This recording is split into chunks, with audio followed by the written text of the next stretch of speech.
একটা পাত্রে পরিবেশন করে নিচ্ছি। এই রান্নাটা যেদিনকাই করি সেদিন আর অন্য কিছু ভাতের সঙ্গে দরকার হয় না। মৌরি বাটা দই কাতলার রেসিপি পরিবেশন করার জন্য একেবারে রেডি। আজকের 7 পিসের মতো কাতল মাছ ভালো করে ধুয়ে পরিষ্কার করে নিয়েছি। নুন হলুদ মেখে নেব।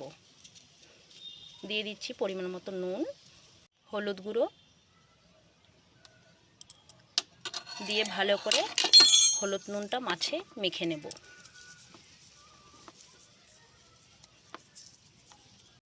শুকনো খোলায় চা চামচের 1 চামচ মৌরি ভেজে নেব। মৌরি ভাজাটাকে ঠান্ডা করে গুঁড়ো করে নেব। মাছ ভাজার জন্য পরিমাণ মতো সর্ষের তেল দিয়ে দিচ্ছি কড়াইয়ে।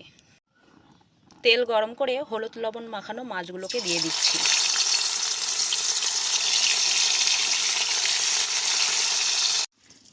মাছ ভাজা হতে হতে এদিকে একটা মশলা রেডি করে নেব। 2টো মিডিয়াম সাইজের পেঁয়াজ কেটে নিয়েছি, 3-4টে কাঁচা লঙ্কা, আদা, চা চামচের 1 চামচ মৌরি, সবগুলো মশলা একসঙ্গে বেটে নেব। মশলাটাকে বেশ ভালো করে বেটে নিয়েছি। মাছগুলোকে উল্টে পাল্টে ভেজে নেব।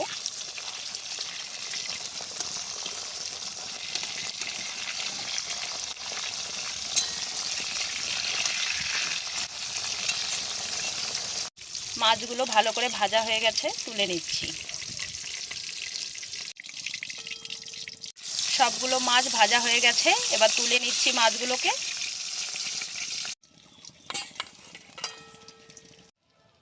ফোড়নে দিচ্ছি 2টো এলাচ।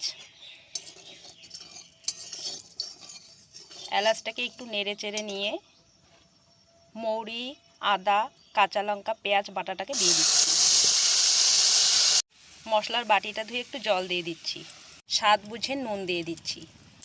নুন দিয়ে ভালো করে কষিয়ে নেব মশলাটাকে। মশলাটাকে কিছুক্ষণের জন্য কষিয়ে নিয়ে ফেটিয়ে রাখা 100 গ্রাম টক দই দিয়ে দিচ্ছি।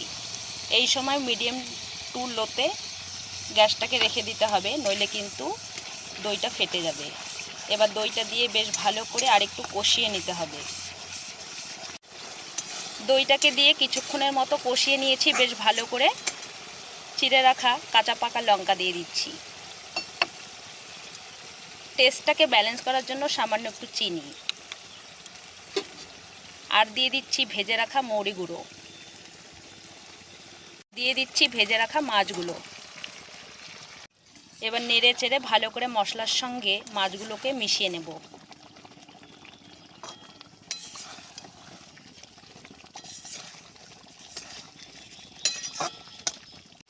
এক চামচ ঘি ছড়িয়ে দিচ্ছি।